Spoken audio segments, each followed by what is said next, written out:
어떤 한 프로를 보니까 8살 난 이삭이라는 어린아이에 대한 내용을 다뤘습니다. 국민학교 1학년이겠죠. 학교에서 선생님이 아이들한테 자기 자신을 그려봐라. 그러니까 자기 자신을 이제 아이들이 그림을 그립니다.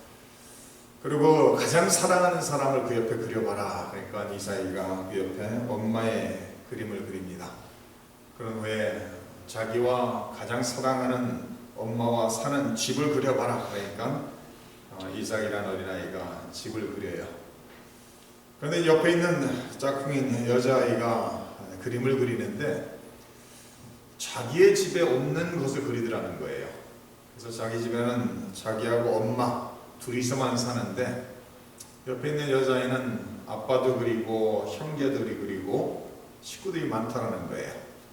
그래서 집을 그리는데 자기는 집을 딱 그냥 사각형으로 딱 그리고 더 이상 그릴 게 없는데 옆에 있는 짝꿍 아이는 그릴 게 많다는 거예요.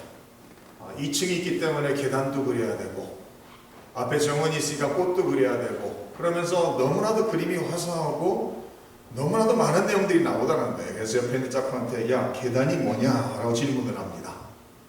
그러니까 그 여자아이가 우리 집에서 2층으로 올라가려면 계단을 통해서 올라가야 된다. 그러니까 이삭이가 왜 하는 거예요? 이해를 못 하는 거예요. 계단 있는 집을 본 적이 없거든요, 이 아이가. 그러니까 집안에 2층으로 올라가는 계단이 있다라는 게 너무나도 신기한 거죠.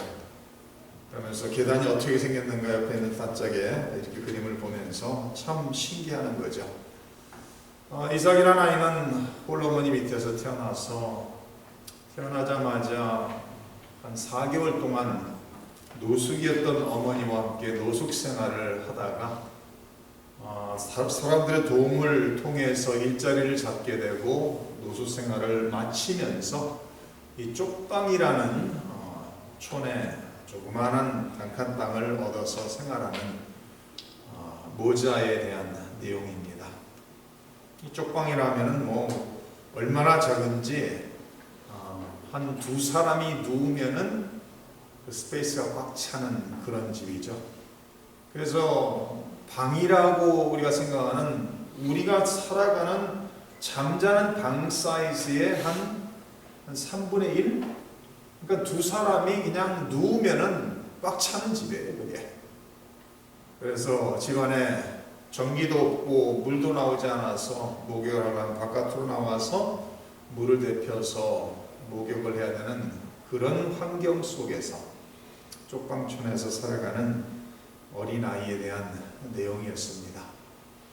그러면서 그런 어려운 열악한 상황 속에서도 열심히 살려고 노력하는 그 엄마, 그런 열악하고 참 힘든 삶밖에는 모르고 잘하고 있는 이삭이, 그러면서도 하루 종일 엄마가 일해야 되니까 학교 끝나고서 그 쪽방에 뭐 스페이스도 없으니까 집에서 할 것도 아무것도 없고 장난감이 아무것도 없으니까 길거리에 나와서 동네를 돌아다니면서 하루 종일 엄마를 기다리는 그런 어린아이의 모습을 그린 내용이었습니다. 우리가 인생을 살면서 참 감사할 것을 찾고 생각하면은 감사할 것이 많은 세상에 살고 있다는 것을 깨닫게 됩니다. 그런데 우리 자신을 돌아봐도 감사할 것을 찾기보다는 부족한 것을 생각하면서 불평하거나 원망하는 우리 자신을 자주 발견하는 것을 알 수가 있습니다. 우리가 살아가는 이 세상에는 7억 9,500만 명이 먹을 것이 부족하다고 합니다. 세계 인구의 몇 퍼센트가 되죠? 한 2, 3%가 날마다 먹을 것이 부족한 상황 속에 살아가고 있다고 합니다. 먹을 것이 없어서 매년 죽는 아이의 숫자는 310만 명이라고 말을 합니다.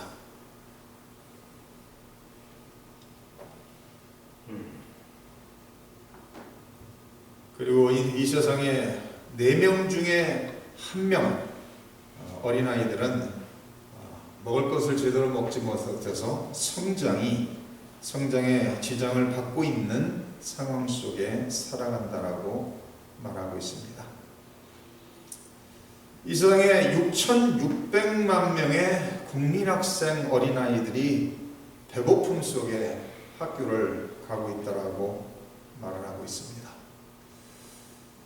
아무리 세상이 발전하고 문학명이 발달했다 할지라도 아직까지도 우리가 살아가고 있는 이 세상 속에서는 굶주림 속에 날마다 배고픈 배를 끌어안고 잠을 취하는 어린아이들이, 사람들이 무지하게 많은 것을 이 세상 속에 수많은 사람들이 겪는 어려움인 것을 우리는 알 수가 있습니다. 저희가 지금 보고 있는 출애굽기 내용을 바라보면서 저는 이런 생각을 해봤어요. 이스라엘 백성들이 애굽에 있었을 때는 어땠을까? 아마도 먹을 것이 있다 한들 가장 기본적인 배고픔, 굶주림을 면하는 수준의 식량이 있었을 것입니다. 아마도 그들은 하나님의 백성이지만은 수백 년 동안 고통 속에, 괴로움 속에 인생을 살았습니다. 그래서 아마도 어쩌면은 이스라엘 백성들이 날마다 기도하는 것은, 하나님, 우리의 이런 상황을 불쌍히 긍휼히 여겨주시고 우리를 이 악한 애굽 사람들로부터 구해주옵소서 하면서 그런 기도를 간구를 하고 살았을 것입니다. 너무나도 하루의 일이 너무나도 많고 힘들게 아마도 그들은 집에 들어가자마자 잠이 들었을 거예요. 근데 하나님의 능력으로 말미암아 애굽에서 나오게 되고 하나님의 능력으로 수많은 기적들을 체험하면서 이제는 더 이상 노예가 아닌 자유의 몸을 갖고 이제는 하나님의 백성으로 하나님의 창조자 하나님의 능력의 손길로 인도함 속에 살아가고 있는 자유의 백성이 된 이스라엘 백성들이 거듭 반복해서 그들의 입술을 통해 말하는 것은 원망과 불평밖에 없는 것을 우리는 볼 수가 있습니다. 인생이 더 고달프고 어렸을 때는 원망보다는 기도가 많았는데 이제는 자유의 몸으로서 애굽에서 탈출하고 난 후에는 감사보다는 기도보다는 이 상황의 원망이 더 많은 것을 우리는 성경을 통해 볼 수가 있습니다. 저희가 여기 16장 내용 속에서도 원망하는 내용을 기록하면서 내용이 전개되는 것을 볼 수가 있습니다. 16장 1절에 이스라엘 자손의 온 회중이 엘림에서 떠나 엘림과 시내산 사이에 있는 신광야에 이르니 애굽에서 나온 후 둘째 달 15일이라. 이제는 애굽에서 나와 두 번째 달 15일, 한 45일이 지난 후에 그들의 상황을 말하면서 그들의 모습을 그리고 있습니다. 이스라엘 자손 온 회중이 그 광야에서 모세와 아론을 원망하여 이스라엘 자손이 그들에게 이르되 우리가 애굽 땅에서 고기 가마 곁에 앉아있던 때와 떡을 배불리 먹던 때에 여호와의 손에 죽었더라면 좋았을 것을 너희가 이 광야로 우리를 인도해내어 이 온 회중이 주려 죽게 하는도다. 15장에서는 무엇에 대한 원망을 했죠? 마실 물이 없어서 원망을 했죠. 마실 물이 없어갖고 그들은 모세를 향해, 아론을 향해, 하나님을 향해 원망했습니다. 15장 22절 모세가 홍해에서 이스라엘 인도하며 그들이 나와서 스루 광야로 들어가서 거기서 사흘길을 걸었으나 물을 얻지 못하고 마라 이르렀더니 그곳 물이 써서 마시지 못하겠으므로 그 이름을 마라라 하였더라. 백성이 모세에게 원망하여 이르되 우리가 무엇을 마실까 하며 14장에서 애굽에서 나온 후에 홍해 바다 앞에 섰을 때 그들을 죽이고자 추격하는 바로와 군사를 바라보면서 하나님께 모세에게 또다시 원망했던 것을 14장에 기록하고 있습니다. 수많은 기적을 체험하고 수많은 하나님의 능력을 통해서 인도하심과 채우심을 거듭 체험했던 이스라엘 백성들이 기회만 있으면 조그마한 부족함이 있기만 하면은 그 입술에서 하는 것이 기도가 아니라 하나님을 향해 모세를 향해 원망하고 있는 불평밖에는 나오지 않고 있다라고 성경은 기록하고 있습니다. 모세를 향해 원망하는 것이 사실은 간접적으로 하나님을 향해 원망하는 것이라고 모세가 7절 8절에 말을 하고 있습니다. 우리 성도님들의 삶 한번 돌아보세요. 제 자신의 삶을 돌아봐도 지금의 삶이 제가 신학교를 다닐 때 삶보다 훨씬 더 윤택해졌습니다. 윤택하다는 것이 풍요롭다는 얘기가 아니라 신학교 다니던 그 시절과 비교한다면은 지금은 정말 잘 먹고 잘 사는 세상이라고 말할 수가 있어요. 신학교를 다니면서는 사실은 주머니에 몇 불이 없어서 커피 한 잔 마시지 못할 때가 참 여러 번 있었습니다. 먹고 살 것이 없어서, 돈이 없어서, 생활비가 없어서 집사람한테 일주일 동안 생활비라고 준 것이 20불인 적이 또 있었어요. 20불을 주면서 이거밖에 없으니까 이걸 가지고 일주일 동안 먹고 살아야 된다. 아마 저희 집사람이 얼마나 황당했겠어요. 그러나 20불밖에 없으니까 20불을 가지고 가서 밀가루 음식만 사서 일주일 동안 밀가루 음식만 먹었던 기억도 납니다. 너무나도 어려워서 신학교를 졸업하고 난 후에도 풀타임으로 사역을 하지 못하고 집사람이 몸이 약해져서 몸이 아파서 사역을 못하고 집사람을 가랑하면서 어린아이 셋을 키우면서 저희 집에서 그 당시에 섬기던 교회에서 한 달에 1,000불 사례비를 받았어요.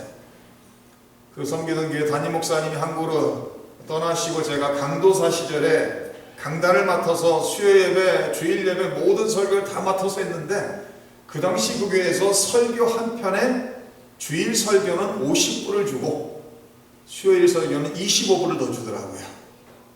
그래서 1,000불 사례를 받다가 강단을 다 맡아서 모든 설교를 하면서 1,300불을 받았어요.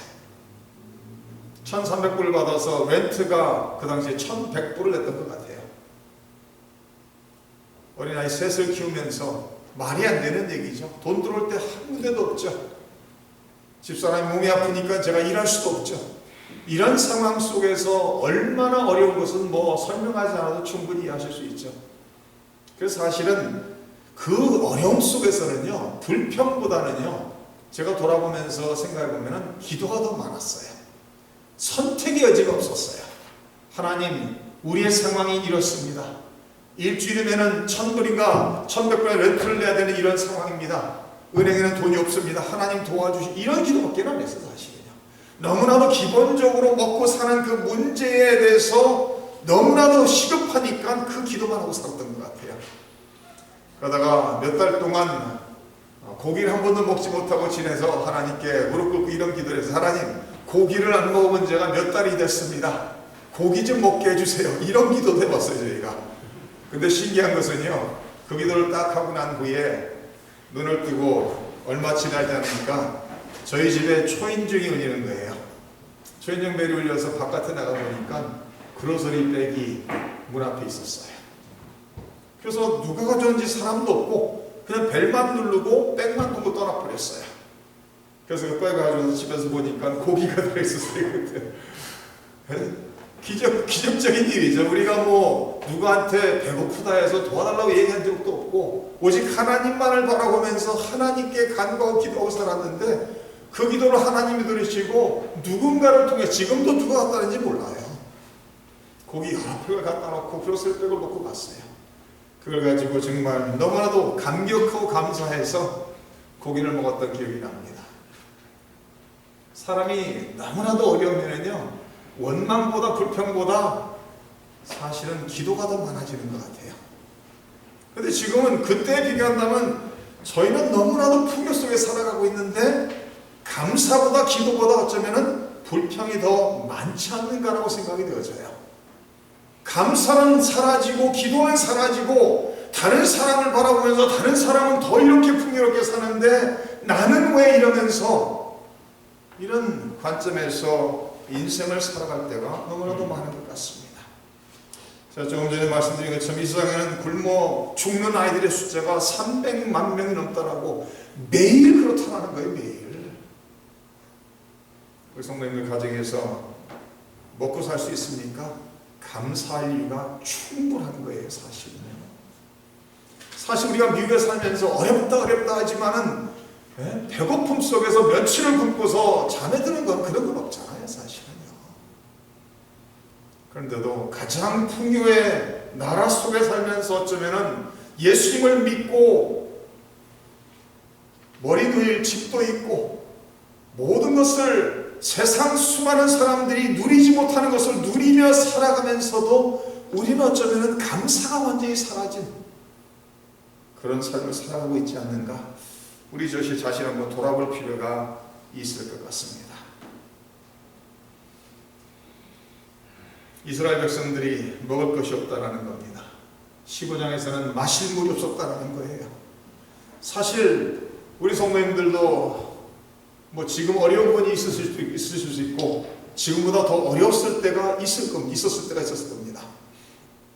사실은 오늘 이 시대 젊은이들을 바라보면은요, 너무 쉽게 포기하죠. 하다가 조금 뭐 안 되면 그냥 그만두면 돼요. 근데 제 부모님 세대는 포기라는 게 없는 것 같아요. 저희 아버님도 시골에서 서울로 6남매를 데리고 1968년인가요? 올라오신 것 같아요. 그 당시에 6남매를 데리고 90만 원을 가지고 올라오셨다는 걸로 제가 기억합니다. 6남매를 먹여 살려야 될 책임이 아버님에게 있었죠. 그럼 뭐 모든 힘든 일을 다 하셨겠죠.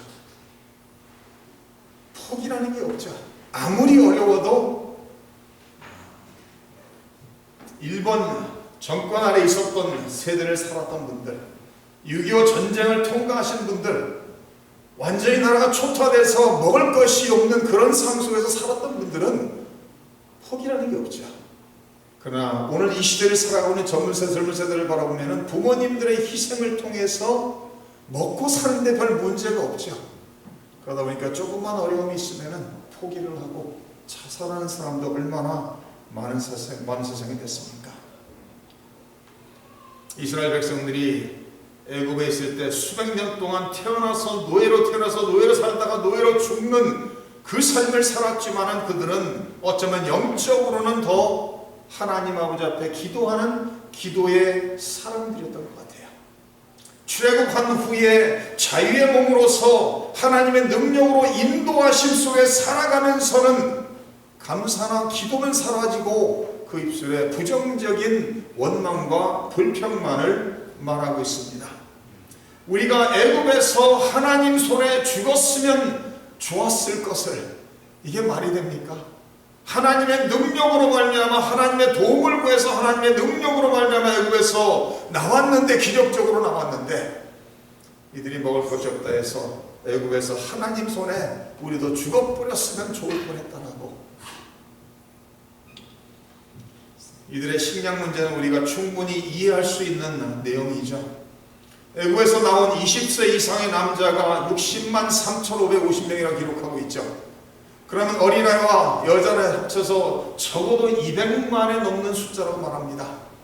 애굽에서 너무나도 급하게 나오면서 제대로 음식을 준비해 올 수 없는 상황이었죠. 음식을 준비해 왔다 할지라도 애굽을 나온 후에 홍해를 건넌 후에 광야 생활하면서 많이 먹어야 일주일 지나면 식량이 완전히 떨어질 상황이 됐을 것입니다. 근데 오늘 말씀에 기록한 대로 45일, 두 번째 달 15일이 지난 45일이 지난 후에 그들의 입술에 원망과 불평이 가득 쌓였죠. 먹을 것이 없다는 거예요. 고기를 못 먹어봤다는 거예요. 이러면서 모세를 향해, 하나님을 향해 원망하고 있습니다. 수백만 명이 광야에서 생활하면서 먹을 것을 식량을 하겠다는 것은 불가능한 얘기예요. 하나님께서 그들의 원망을 들으시고 해결책을 말씀하시는 것을 4절에 기록합니다. 그때 여호와께서 모세에게 이르시되, 보라, 내가 너희를 위하여 하늘에서 양식을 비같이 내리리니 백성이 나가서 일용할 것을 날마다 거둘 것이라. 이같이 하여 그들이 내 율법을 준행하나 아니하나 내가 시험하리라. 여섯째 날에는 그들이 그 거둔 것을 준비할지니 날마다 거두던 것에 갑절이 되리라. 오늘 말씀 속에서 하나님께서 이스라엘의 원망함을 들으셨다라고 반복해서 오늘 본문 속에 기록하고 있습니다. 4절 말씀에 그때 여호와께서 모세에게 이르시되 보라 내가 너희를 위하여 하늘에서 양식을 비같이 내리니 백성이 나가서 이르는 것을 날마다 거둘 것이라. 그들이 내 율법을 준행하나 아니하나 내가 시험하리라. 모세 앞에서 하나님 앞에서 이스라엘 백성들이 끊임없이 원망하고 불평하는 말을 하나님께서는 들으셨다라고 성경은 기록하고 있습니다. 이스라엘 백성들은 12절 말씀 내려서 보시면 내가 이스라엘 자손의 원망함을 들었노라. 그들에게 말하여 이르기를 너희가 해질 때에는 고기를 먹고 아침에는 떡으로 배부르리라. 배부르니 내가 여호와 너희의 하나님인 줄 알리라 하라 하시니라. 하나님께서 이스라엘 백성들의 원망을 들으셨다는 거예요. 계속해서 애굽에서 나와서 무엇이 부족하여 두려워서 원망하고 또 원망하고 또 원망하고 있는 이스라엘 백성들의 원망을 들으시고 하나님께서는 그들을 먹이시겠다는 겁니다. 광야에서 기적적으로 하나님께서 하늘의 양식을 내려주셔서 그들을 먹이시겠다라고 약속하시고 있습니다. 아침에는 하늘에서 만나를 내려주셔서 그것을 먹게 할 것이고 저녁에는 메추라기를 그들에게 먹여주실 것이라고, 저녁에는 고기를 먹이시고 아침에는 떡으로 그들을 배부르게 하시겠다라고 약속하시고 있습니다. 사실 하나님의 능력의 손길이 아니라면 도무지 그들이 광야에서 살아날 길은 없을 것입니다. 하나님께서 이스라엘 백성들의 원망을 들으시고 은혜로운 응답을 하시면서 하늘에서 하나님께서 양식을 주시겠다는 거예요. 그러면서 하나님께서 그들을 이 상황 속에서 그들이 하나님의 명령에 순종하는지 율법에 순종하는지 아니하는지 하나님께서 시험해 보시겠다라고 4절 말씀에 기록하고 있습니다. 하늘에서 양식을 비같이 내리니 백성이 나가서 일용할 것을 날마다 거둘 것이라. 이같이 하여 그들이 내 율법을 준행하나 아니하나 내가 시험하리라. 하나님의 명령은 간단합니다. 내가 너희를 광야에서 먹일 것이다. 아침에는 떡으로 먹일 것이고 저녁에는 메추라기 고기를 통해서 먹일 것이다. 한번 상상해 보세요. 지금 수백만 명의 배고픔을 채우시기 위해서 하나님이 선택한 방법은 만나라는 것을 주시겠다는 거예요. 날마다 그들은 나가서 한 사람에게 필요한 만큼만을 거두라는 거예요. 16절로 내려가 보시면 이렇게 기록합니다. 여호와께서 이같이 명령하시기를 너희 각 사람은 먹을 만큼만 이것을 거둘지니 곧 너희 사람 수요대로 한 사람에 한 오멜씩 거두되 각 사람이 그의 장막에 있는 자들을 위하여 거둘지니라 하셨느니라. 한 사람에 한 오멜이라고 성경은 기록하고 있습니다. 여기에 한 오멜이라는 것을 보면은 2리터라고 나와 있어요. 2리터면 양이 얼마쯤 되죠? 밀크가 half gallon 사이즈가 2리터입니다. 그러니까 그 정도 사이즈라는 거예요. 더 쉽게 설명하기 위해서 하나람 슈퍼마켓에 가면은 이 뻥튀기라는 걸 살 수 있죠, 그죠? 2개 5불짜리 뻥튀기 있어요. 그 봉지에 들어있는 한 그 정도 양이라고 생각하면 한 오멜쯤 될 거예요. 그러니까 그 집안에 식구가 5명이면은 5오멜을 취하라는 거예요. 일요일에서 금요일까지 그날 먹을 만큼만 거둬들이라는 거예요. 그리고 그날 먹고 남은 것은 다 버리라고 명령하십니다. 그리고 두 번째 명령은 무엇이죠? 6일째 되는 금요일 날은 안식일을 준비하기 위해서 이틀 먹을 한 오멜이 아니라 2오멜을 취하라고 말하고 있습니다.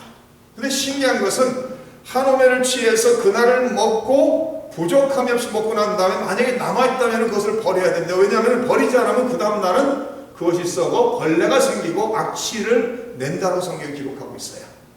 근데 6일째 돼서 금요일 날은 이틀 것을 거둬야 되는데 이틀 것을 걷어서 그거를 삶거나 굽거나 해서 준비해 놓으면은 그 다음 날 안식일인 토요일에는 그것이 상하거나 악취를 내거나 썩지 않는다는, 벌레 먹지 않는다는 거예요. 그게 하나님의 명령이었습니다. 그래서 16절 보시고 17절 보시면 이스라엘 자손이 그같이 하였더니 그 거둔 것이 많기도 하고 적기도 하나 오멜로 되어 본즉 많이 거둔 자도 남음이 없고 적게 거둔 자도 부족함이 없어 각 사람은 먹을 만큼만 거두었다라고 기록하고 있습니다. 22절로 내려가서 여섯째 날에는 그 각 사람이 갑절의 식물 곧 하나에 2오멜씩 거둔지라. 그 중에 모든 지도자가 와서 모세에게 알리며 모세가 그들에게 이르되 여호와께서 이같이 말씀하셨느니라. 내일은 휴일인 여호와께 거룩한 안식일이라. 너희가 구울 것은 굽고 삶을 것은 삶고 그 나머지는 다 너희를 위하여 아침까지 간수하라. 그들이 모세의 명령대로 아침까지 간수하였으나 냄새도 나지 아니하고 벌레도 생기지 아니한지라. 근데 신기한 것은 6일 동안 거둬들인 것이 남았으면 그 다음 날에는 벌레가 먹고 악취를 냈다라는 거예요. 하나님의 명령이 떨어지고 이 명령을 순종하는지 순종하지 않는지 하나님께서 그들을 시험하여 보겠다라고 성경은 4절에 기록하고 있습니다. 근데 이 명령을 그대로 준행하고 순종한 수많은 사람들이 있습니다. 그러나 그 중에서 순종하지 않았던 사람들도 있는 것을 성경은 기록합니다. 16장 19절을 보시면 모세가 그들에게 이르기를 아무든지 아침까지 그것을 남겨두지 말라 하였으나 그들이 모세에게 순종하지 아니하고 더러는 아침까지 두었더니 벌레가 생기고 냄새가 난지라 모세가 그들에게 노했다라고 기록하고 있습니다. 16장 27절을 보시면 일곱째 날에 백성 중 어떤 사람들이 거두러 나갔다가 얻지 못하니라. 사실은 이 안식일에 대한 명령은 10계명이 주기 이전이죠. 이 출애굽기 20장에 넘어가서 10계명이 주어지는 것이 기록됩니다. 그러나 분명히 하나님께서는 6일, 제7일에는 토요일에는 안식일이기 때문에 그날은 쉬어야 된다는 거예요. 나가서 만나를 취할 수도 없고 나가서 일할 수도 없고 쉬어야 된다라고 말씀하시고 있습니다.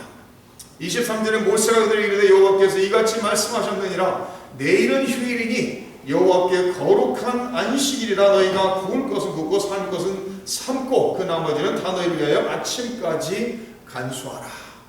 그런데 그 중에서 준비하지 않고 금요일날 나가서 이틀 것을 취하여 준비하지 않은 사람들은 안식일날도 나갔는데 아무것도 얻지 못했다라고 기록합니다. 그래서 28절 여호와께서 모세에게 이르시되 어느 때까지 너희가 내 계명과 내 율법을 지키지 아니하려느냐.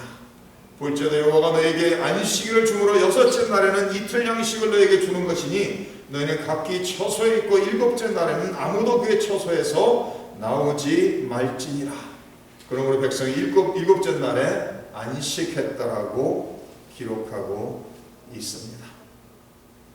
하나님께서는 이 만나를 통해서 이스라엘 백성들에게 이렇게 하라고 구체적으로 명령하시고 이 명령에 순종하는지 그들을 시험해 보겠다는 거예요. 우리의 삶도 마찬가지입니다. 하나님께서 우리에게 성경을 통해 하나님의 모든 뜻과 명령을 주시고 우리가 이 말씀을 따라 순종하고 살아가는지 우리를 향하여 또 하나님께서 시험을 하시고 있습니다. 그들이 이스라엘 백성들이 하나님의 명령대로 순종하여 그날 먹을 것만을 취했을 때는 모든 사람들에게 부족함이 없이 만족했었다라고 기록하고 있습니다. 금요일 날은 안식일 끝까지 이틀째를 미리 취해서 준비했으면 부족함이 없었다라고 말합니다. 그러나 하나님의 명령을 불순종했을 때 모세가 노하고 하나님이 진노하고 있는, 하나님이 탄식하고 있는 모습을 우리는 볼 수가 있습니다. 사랑하는 성도님들, 인생을 살아가면서 어려움이 없는 사람이 어디 있겠습니까? 살아 숨쉬는 그 삶 속에는 모든 사람들에게 어려움이 있을 수가 있습니다. 그러나 어려움을 직면했을 때 그 어려움에 어떻게 반응하냐에 차이가 있어야 될 것입니다. 믿지 않는 사람들은 하나님께 기도할 수 없기 때문에, 믿지 않는 사람 하나님의 도움을 받을 수 없기 때문에 그들 입술에서 원망과 불평이 나올 수밖에 없지만은, 천하만물을 말씀으로 창조하시고 우리를 사랑하시고 독생자 아들까지 아낌없이 내어주신 하나님을 아버지라고 부르는 저와 성도님들은 하나님께 기도할 수가 있기 때문에, 원망이 아니라 하나님을 의지하고 바라보면서 하나님의 도움을 구하며 하나님의 살아 역사하시는 능력을 체험해야 될 것입니다. 사실은 우리의 삶 속의 어려움은, 모든 그런 어려움들은 기회가 된다는 것을 기억하시기 바랍니다. 위기는 기회가 된다는 것이 사실은 신앙인들에게는 너무나도 맞는 얘기예요. 그런 어려움 속에서 우리는 하나님의 살아 역사하시는 능력을 체험하게 될 것입니다. 어려움 속에서 우리의 기도를 기울여 들으시고 응답하시고 도우시고 인도하시는 하나님의 손길을 체험할 수 있는 기회가 된다는 것을 기억하시기 바랍니다. 하나님을 향해 원망이 아니라, 불평이 아니라 하나님을 향해 더욱더 하나님만을 바라보며 의지하며 기도하는 성도님들이 되시기를 주님의 이름으로 축원합니다. 하나님의 말씀을 통해, 성경을 통해 우리에게 주어진 모든 명령은 우리를 위해서 주신 명령이기에, 그 명령을 순종하고 살 때 하나님께서 약속하시고 있는 모든 축복들 또한 우리가 받아 누릴 수 있다는 것을 기억하시면서, 오늘 하루도 하나님의 말씀을 붙잡고 하나님의 말씀을 따라 순종함으로써 하나님의 은혜를 체험하시기를 주님의 이름으로 축원합니다.